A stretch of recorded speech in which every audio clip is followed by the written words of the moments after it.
Pada malam ini kita akan masuk pada hadis kedua, hadis yang disebutkan oleh Imam Nawawi rahimahullahu taala, wa an Aisyah radhiyallahu anha qalat, dari Aisyah, semoga Allah Subhanahu wa taala meridhoinya, beliau berkata, ana Rasulullah sallallahu alaihi wasallam kullama kana lailatuha min Rasulillah sallallahu alaihi wasallam yakhruju min akhiril laili ila al-baqi', bahwa Rasulullah sallallahu alaihi wasallam itu setiap datang kesempatan pada malam hari, Rasulullah sallallahu alaihi wasallam keluar pada akhir malam menuju ke al-baqi'.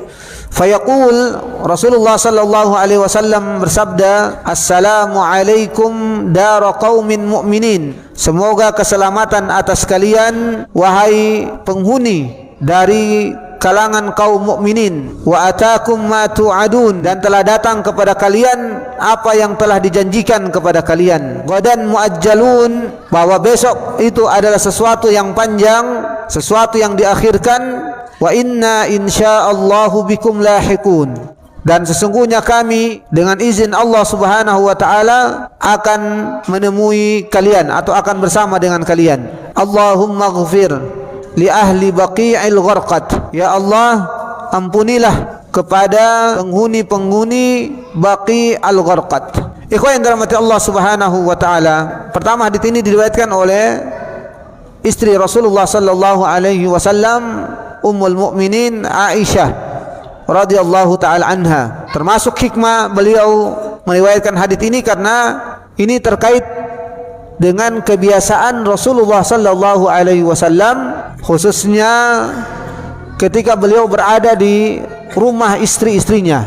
Apalagi kita semua mengetahui bahwa pada waktu malam hari, asalnya yang namanya laki-laki ketika dia sudah berumah tangga maka dia akan berada di dalam rumah. Kalau siang hari maka tentu kebiasaannya adalah keluar rumah dan mencari nafkah. Sehingga inilah hikmah hadis ini diriwayatkan oleh istri Rasulullah sallallahu alaihi wasallam. Beliau mengatakan bahwa Rasulullah sallallahu alaihi wasallam itu setiap malam keluar, dan itu terjadi pada akhir malam menuju ke Al-Baqi'. Aisyah radhiyallahu anha menyebutkan setiap malam, artinya perbuatan Rasulullah sallallahu alaihi wasallam mengunjungi Baqi', kuburan yang ada di seputaran Masjid Nabawi, ini dilakukan tidak hanya sekali, berarti ini dilakukan berulang kali. Apakah memang boleh laki-laki itu keluar pada malam hari? Maka jawabannya boleh.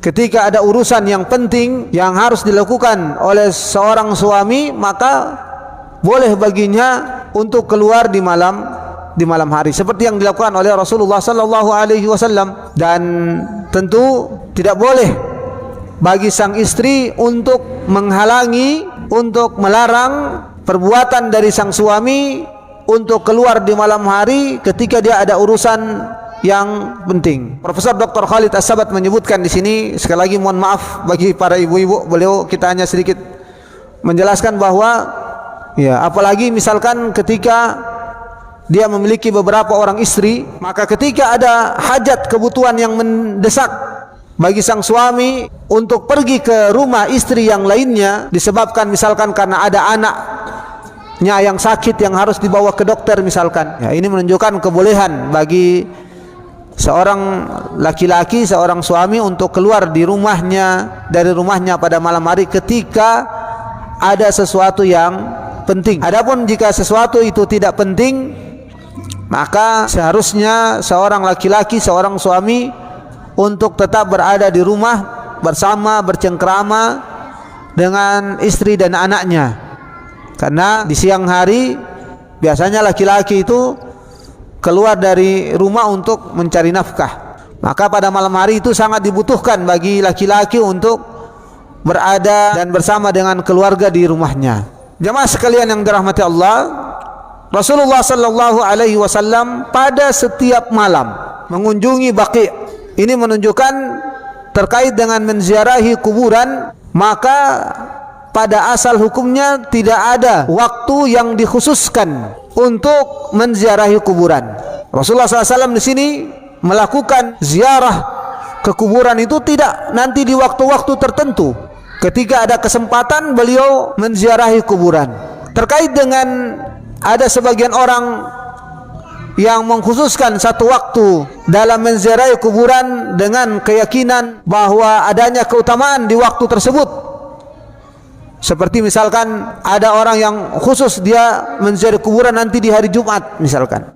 Kenapa? Karena menurut dia ada keutamaan misalkan. Maka ini perkara yang tidak benar. Tidak benar kenapa? Karena yang pertama tadi tidak ada pengkhususan dari Rasulullah SAW, bahkan anjuran untuk menziarahi kuburan itu di waktu-waktu tertentu.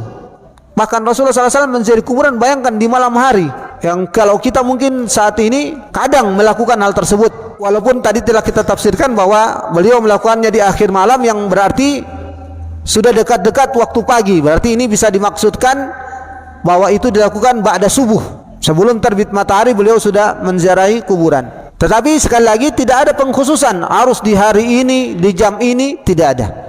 Yang kedua, adapun pengkhususan menziarahi kuburan di hari Jumat, maka tidak ada satu hadis pun yang sahih yang menjelaskan adanya keutamaan khusus bagi yang menziarahinya.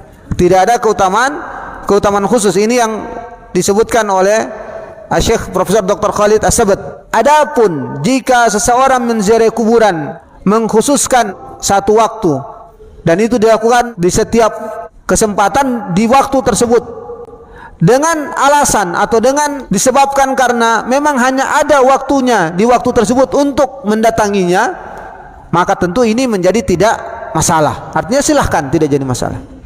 Contoh tadi seperti orang yang menziarahi kuburan di hari Jumat, di mana beliau mungkin ada orang yang melaksanakannya di hari Jumat, menziarahi kuburan mungkin di hampir setiap Jumat beliau melakukannya.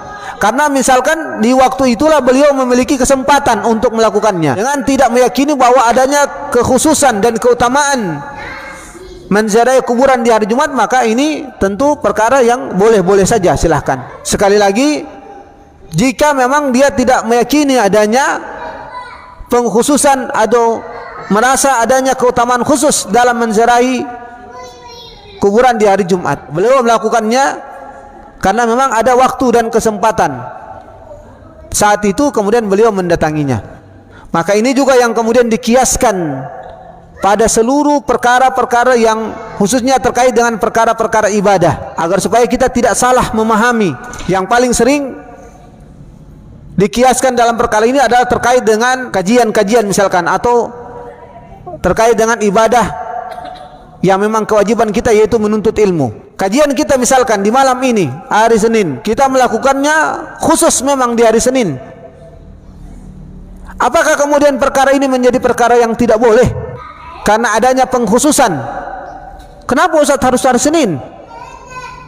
Berarti Ustaz ini sudah bid'ah misalkan, sudah mengkhususkan. Jawaban kita, pengkhususan kajian kita di hari Senin ini disebabkan karena memang kesempatan yang ada pada kita, baik pada saya maupun pada antum-antum yang hadir, adalah di hari ini memang. Sehingga tidak mengapa kalau kemudian kita melakukan kajian, melakukan proses menuntut ilmu yang memang merupakan bagian dari ibadah, kita lakukan di hari ini, di hari Senin. Yang kedua juga, tidak ada keyakinan khusus pada kajian ini, dan mungkin pada hampir setiap taklim yang ada, balik ustaz-ustaz yang sudah memang biasa melaksanakan kajian, tidak ada sesuatu yang dikhususkan yang merasa bahwa hari ini memang dilakukan kajiannya karena ada keutamaannya misalkan. Ini tidak. Saya yakin ya, baik saya maupun antum semua pun demikian ya. Oh, saya harus datang di Masjid Agung tiap hari Senin karena Ustaz Zainal isi kajian, karena ada di hadis bahwa kalau menuntut ilmu di hari Senin katanya muncul keberkahan misalkan. Ini tidak ya. Maka ini pun harus kita pahami bersama ya, agar supaya pertama kita dapat memahami dengan benar pemahaman yang sesungguhnya terkait dengan mana perkara-perkara yang memang ketika dikhususkan itu yang ternyata memang tidak ada landasan hukumnya, maka ini tidak boleh. Dan mana perkara yang memang sengaja dikhususkan tanpa dengan ada keyakinan dia memiliki keutamaan, dan itu menjadi perkara yang boleh. Semua masalah-masalah dalam hal ini adalah seperti demikian, bisa dikiaskan dalam hal ini. Terkait misalkan memperingati kelahiran Rasulullah sallallahu alaihi wasallam, yang sebagian orang ya, di zaman sekarang sebagian besar melakukannya misalkan. Ya, semoga ini juga bisa dikiaskan dan bisa dipahami dengan benar, bahwa dalam kita membanggakan dengan kelahiran Rasulullah sallallahu alaihi wasallam, dalam kita memahami tentang kehidupan Rasulullah sallallahu alaihi wasallam, dalam kita mengambil pelajaran dan ibrah dari setiap sisi kehidupan Rasulullah SAW, maka ini tidak membutuhkan adanya waktu yang khusus untuk kita mempelajarinya dan kita menanamkan pemahaman tentang hal ini, karena memang tidak ada dari zaman Rasulullah SAW adanya pengkhususan seseorang memperingati hari kelahiran Rasulullah SAW harus di waktu tertentu, yang sekarang mungkin biasanya dilakukan di setiap pada tanggal 12 Rabiul Awal, yang dipahami oleh sebagian bahwa memang itu adalah hari kelahiran Rasulullah SAW, yang ternyata ini kalau kita melihat ahli sejarah menunjukkan bahwa masih ada ikhtilaf, perbedaan pendapat dari para ulama sejarah terkait tentang waktu yang menunjukkan akan hari kelahiran Rasulullah SAW di tanggal tersebut. Akan tetapi terkait dengan hari kematian Rasulullah SAW, maka memang sebagian besar para ulama, khususnya ahli sejarah, memang menunjukkan bahwa 12 Rabiul Awal itu adalah memang hari wafatnya Rasulullah SAW. Yang ini mungkin banyak di antara kaum muslimin yang tidak paham. Yang orang tahu selalu kalau 12 Rabiul Awal adalah hari kelahiran Rasulullah SAW. Padahal tidak disinggung bahwa hari itu juga adalah hari di mana Rasulullah SAW wafat, yang kita mestinya juga kaum muslimin bersedih. Kembali lagi bahwa khususan dalam memperingati, mendalami sejarah dan mengambil ibrah pelajaran dari setiap sisi kehidupan Rasulullah SAW, memang tidak ada pengkhususan harus di waktu tersebut. Bisa antum bapak ibu sekalian cari referensi dari hadis manapun, maka tidak akan didapati adanya kalau di 12 Rabiul Awal maka ada perintah. Tidak. Ini sekali lagi jangan juga sampai kemudian kita salah kaprah, yang langsung kemudian membabi buta.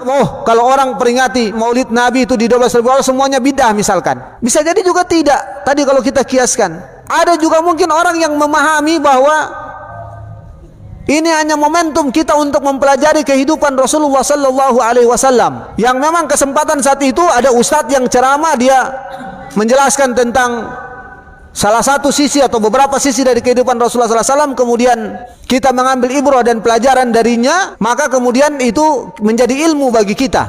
Adapun kalau keyakinan secara pemahaman dan keyakinan kita bahwa 12 Rabiul Awal itu adalah peringatan kepada Rasulullah SAW, kita akan menjawab tentu tidak ada demikian. Tidak ada pengkhususan dalam memperingati hari kelahiran Rasulullah SAW, karena dalam agama kita memang tidak ada dikhususkan. Saya sampaikan demikian juga karena ini sempat jadi polemik ya kemarin ya, kita di awal-awal bulan Oktober, karena bertepatan dengan 12 Rabiul Awal.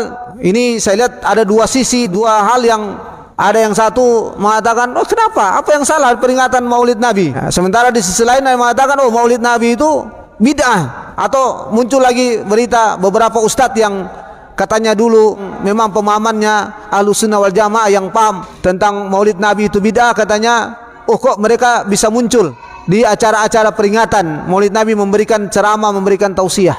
Ini problematika yang sebenarnya tadi kalau kita memahami kaidah dasar yang bisa kita kiaskan dari hadits ini, maka kita tidak akan buru-buru menghukumi seseorang itu dia jadi bid'ah, melakukan bid'ah karena dia memperingati hari kelahiran Rasulullah SAW di 12 Rabiul Awal. Tidak juga kita memudah-mudahkan masalah, boleh-boleh saja kemudian kita memperingati 12 Rabiul Awal itu, bahkan dilakukan itu di setiap tahun. Ikhwan yang dirahmati Allah Subhanahu wa taala, ya, semoga apa yang kami sampaikan sekali lagi bisa dipahami dan jangan sampai salah memahami, karena Kadang ya penyampaian seperti ini kalau diambil setengah-setengah lagi nanti jadi salah lagi. Sekali lagi kita katakan terkait dengan peringatan kelahiran Rasulullah SAW, memperingati dan mengkhususkan diri dalam peringatan di 12 Rabiul Awal, maka ini tidak ada tuntunan dari Rasulullah SAW sama sekali, dan kita meyakini akan hal itu bahwa ini masuk perbuatan. Kalau itu dikaitkan dengan masalah ibadah, maka ini sama sekali tidak ada tuntunan dari Rasulullah SAW, dan kita memahami ini adalah bagian dari perkara bid'ah. Yang kedua, adapun orang yang mengambil ilmu dan nasihat dari para ulama, daripada ustadz di momentum yang saat itu memang dilakukan di 12 Rabiul Awal misalkan, dengan tidak meyakini adanya pengkhususan dalam peringatan hal tersebut, dan meyakini bahwa setiap waktu dan setiap kesempatan kita punya kewajiban untuk memperingati, punya kewajiban untuk mempelajari kehidupan Rasulullah SAW, maka ini perkara yang tidak salah. Baik, kita lanjutkan ikhwah yang dirahmati Allah. Kemudian Nabi SAW keluar pada akhir malam. Beliau mengunjungi satu pekuburan yang disebutkan di sini dengan Al-Baqi', lebih dikenal lagi dengan saat itu Baqi' Al-Gharqad. Belum sempat cari bentuk istilah penamaan Al-Gharqad ini, tetapi ini lebih mengkhususkan karena pekuburan Baqi' yang kita lihat di saat sekarang ini, dia pekuburan memang sudah sangat luas. Bahkan hampir sebagian besar penduduk kota Madinah ketika meninggal dunia, mereka dikuburkan di situ. Selain memang lebih dekat, karena sudah diperluas sehingga bisa menampung lebih banyak lagi. Adapun Baqi' Gharqad, maka saat itu memang pekuburan yang memang hanya sempit, hanya tidak selebar yang ada di zaman sekarang. Dan disitulah dikuburkan beberapa sahabat-sahabat Rasulullah SAW, termasuk bahkan sebagian besar istri-istri Rasulullah SAW. Ikhwan yang dirahmati Allah, jadi di situ Rasulullah SAW ketika tiba membacakan doa. Doa ini yang sebaiknya juga kita hafal, kita kuasai. Walaupun tentu ada banyak juga riwayat lain dalam bentuk doa. Paling tidak kalau kita dapat menguasai ini, maka ini bisa juga kita sampaikan atau bisa kita praktekkan ketika kita menziarahi pekuburan atau pemakaman. Nabi SAW mengucapkan doa, Assalamualaikum dara qaumin mu'minin. Semoga keselamatan atas kalian penghuni. Penghuni apa? Penghuni dari kuburan ini, dari kalangan kaum mukminin. Disebut karena memang mereka penghuni di dalam, walaupun tentu mereka bukan penghuni aktif, penghuni pasif. Jadi tidak perlu untuk datang orang di sana data dan lain sebagainya. Tetapi mereka penghuni. Mereka dikatakan penghuni karena memang mereka tinggal di dalam. Mereka memang beraktivitas di dalam, walaupun aktivitasnya dalam bentuk penerimaan hasil dari amal-amal perbuatan mereka. Jadi sudah tidak ada lagi cari nafkah, bahkan tidak ada lagi ibadah. Yang mereka lakukan adalah menerima sebagian dari hasil yang mereka telah lakukan di dunia. Yang kedua, menunggu untuk mereka melanjutkan perjalanan menuju hari akhirat nanti bersama dengan kita orang-orang yang hidup. Wa atakum ma tu'adun, dan telah datang kepada kalian apa yang dijanjikan kepada kalian. Apa yang dijanjikan? Profesor Dr. Khalid As-Sabat menyebutkan itulah al-maut, kematian. Allah tidak pernah ingkar bahwa ketika kematian itu sudah dijanjikan, pasti dia akan datang. Qul innal mauta alladhi tafirruna minhu fa innahu mulaqikum. Katakanlah, sesungguhnya kematian yang engkau lari darinya, maka yakin satu waktu kalian akan bertemu dengannya. Dia akan mendatangi kalian. Fa idza jaa ajaluhum, dalam ayat lain Allah menyebutkan fa idza jaa ajaluhum la yastakhiruna sa'atan wa la yastaqdimun. Ketika sudah datang ajal, maka tidak bisa dimundurkan walau sesaat, dan tidak bisa dimajukan. Jadi atakum ma tu'adun, telah datang apa yang dijanjikan oleh kalian, yaitu kematian, dan telah datang apa yang dijanjikan oleh kalian adalah apa-apa yang merupakan hasil dari apa yang telah kalian lakukan di dunia. Karena kematian itu adalah pemutus dari semua aktivitas-aktivitas di dunia, maka kematian dan kuburan adalah merupakan langkah pertama, sesi pertama di mana orang sudah mulai akan menerima hasil dari apa yang dilakukan mereka di dunia. Pertama dan yang paling utama yang akan mereka dapatkan adalah kemudahan ketika mereka mampu menjawab pertanyaan dari malaikat, atau sebaliknya kesulitan yang mereka akan dapatkan ketika mereka ditanya oleh malaikat. Dan itu sekali lagi bukan merupakan jawaban yang pertanyaan yang sudah ada jawabannya atau pertanyaan yang bocor. Tidak, semua memang mengetahuinya, tetapi sekali lagi yang akan mampu menjawab adalah kekuatan iman kita dan seberapa banyak amal perbuatan kita. Demikian juga pahala-pahala yang lain seperti sedekah jariyah, ilmu yang sudah diajarkan, ilmu bermanfaat yang sudah diajarkan oleh orang lain, orang tua yang senantiasa didoakan oleh anaknya yang soleh, serta ibadah-ibadah lain yang sangat banyak yang sudah dia lakukan di dunia, maka dia akan menerima kebaikannya sudah mulai dari ketika dia berada di kuburan. Maka begitu juga sebaliknya, ketika dia melakukan amalan keburukan, maka akan dirasakanlah sanksinya sudah mulai ketika dia berada di kuburan. Qadan muajjalun, bahwa besok itu adalah perkara yang lama. Artinya besok yang dimaksud adalah yaumul akhir, kematian atau hari akhirat. Muajjalun artinya ditunda atau yang lama, karena memang proses orang menunggu di hari atau di kuburan itu sesuatu yang sangat berbeda-beda. Bapak Ibu sekalian, bisa kita bayangkan orang yang meninggal dari zaman Nabi Adam alaihissalam, zaman Rasulullah SAW sudah saja 1400-an tahun. Sahabat-sahabat Nabi SAW dan bahkan Rasulullah SAW sendiri sudah menunggu sejak 1400 tahun yang lalu, 40 lebih. Kemudian ya, kita juga jangan beranggap bahwa berarti kita sudah dekat-dekat saat ini. Kalau kita meninggal berarti sudah dekat hari kiamat. Tidak ada yang tahu hari kiamat. Anda yakin Anda meninggal hari ini, kiamat besok? Tidak ada yang tahu. Anda yakin meninggal hari ini, kiamatnya tahun depan? Tanda-tanda kiamat saja, yang khususnya yang besar saja belum kelihatan. Maka qadan muajjalun, memang besok itu hari kiamat itu perkara yang memang kita harus menunggu. Dan ya, semua istilah yang kita sering sampaikan di kita ini, menunggu itu adalah perbuatan yang membosankan. Menunggu kemudian kalau ditemani oleh seseorang yang baik rupanya, menunggu dengan merasakan hawa-hawa dari surga yang Allah Subhanahu wa taala akan berikan kepada setiap orang yang baik, maka ini menunggu yang enak. Tapi ketika menunggu itu ditemani oleh orang yang buruk, sebagaimana disebutkan dalam hadis Rasulullah SAW, merasa dibukakan hawa panas dari pintu neraka, dari neraka, waliyadzubillah, maka bukan hanya membosankan, tetapi menakutkan. Ikhwah yang dirahmati Allah, wa inna insyaallahu bikum lahiqun. Dan sesungguhnya kami, Rasulullah SAW ini menyebutkan kami, artinya beliau, kemudian para sahabat dan seluruh manusia saat itu, bahkan sampai pada kita ini, semua kami ini. Apa itu? Insyaallah, dengan izin Allah Subhanahu wa taala akan bertemu, akan merasakan yang sama dengan apa yang kalian rasakan. Nabi menyebutkan insyaallah, kita semua tahu maknanya, dengan izin Allah, dengan kehendak Allah, karena memang yang namanya kematian itu sesuatu yang pada setiap orang bisa jadi berbeda-beda memang.